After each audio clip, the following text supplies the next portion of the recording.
The second man. The trial had begun like any ordinary financial case. Nothing seemed unusual. Only a few journalists showed up.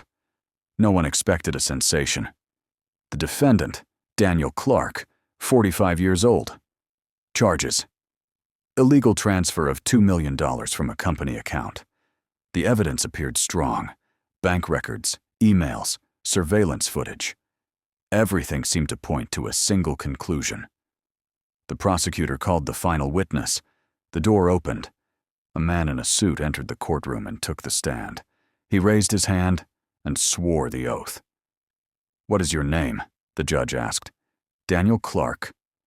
A ripple of confused whispers spread through the room. The defendant stood up in shock. That's impossible. It turned out to be his twin brother, Mark, who had been missing for 20 years. Mark spoke calmly. "I transferred the money. He didn't know." The courtroom erupted, but the intrigue did not end there. The defense demanded a technical review. System logs and IP addresses were displayed. The computer used for the transfer was located in Daniel's house. Mark shook his head. "I was living in his house. He was hiding me." The judge asked, "Why were you hiding him?"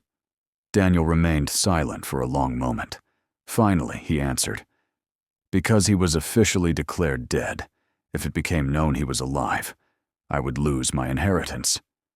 Whispers grew louder across the room, but the final blow was still ahead.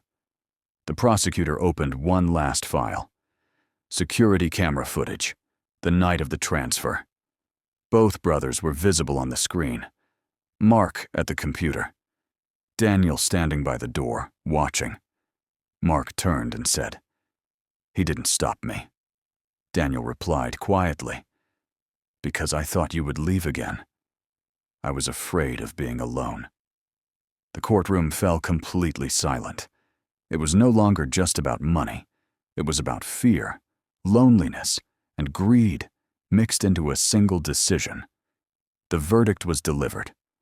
Mark, imprisoned for financial crimes. Daniel, sentenced for concealing the crime and unlawful gain. As the judge left the courtroom, he said softly, "Sometimes a man does not testify against himself. He simply fails to tell the truth in time."